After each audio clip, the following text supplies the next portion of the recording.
যে জবটা হচ্ছে সেটার নাম হচ্ছে single door refrigerator wiring diagram. এই জবে আমার যে যে কম্পোনেন্টগুলো লাগছে সেগুলো হচ্ছে মূলত কম্প্রেসার লাগছে, ওয়েলপি লাগছে, রিলে, তারপরে লাগছে থার্মোস্ট্যাট সুইচ। এই কটা কম্পোনেন্ট নিয়ে আজকের এই জবটা দেখাতে চলেছে। প্রথমেই একটা পাওয়ার সাপ্লাই বোর্ড নিয়ে নিয়েছে। পাওয়ার সাপ্লাই বোর্ড থেকে দুটো লাইন গেছে, ফেস এবং নিউট্রাল। ফেস থেকে গেছে যে কম্পোনেন্টে গেছে সেটা হচ্ছে থার্মোস্ট্যাট সুইচে। থার্মোস্ট্যাট সুইচ থেকে এসছে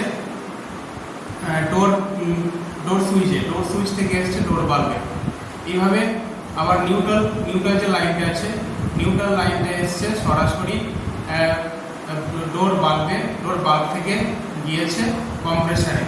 এই যে ফুল যে ইলেকট্রিক্যাল সার্কিটটা আছে, এই সার্কিটটা সিঙ্গেল ডোর রেফ্রিজারেটরে থাকে এবং যে সুইচটা আছে, সুইচটা প্রেস করলে ফ্রিজের ভেতরে যে লাইট জ্বলে সেই লাইটটা বন্ধ হয়ে যাবে। যখন আমরা দরজা খুলি তখন ফ্রিজের ভেতরে যে লাইটটা জ্বলে তখন সেই সুইচটা প্রেস হয়ে যায়, এবং যখন দরজা বন্ধ করে দিই তখন সেই সুইচটা বন্ধ হয়ে যায় এবং তার ফলে লাইটটাও বন্ধ হয়ে যায়। এইভাবেই এই সিস্টেমে একটা ফ্রিজের ইলেকট্রিক্যাল ওয়্যারিং ডায়াগ্রামটা হয়ে থাকে।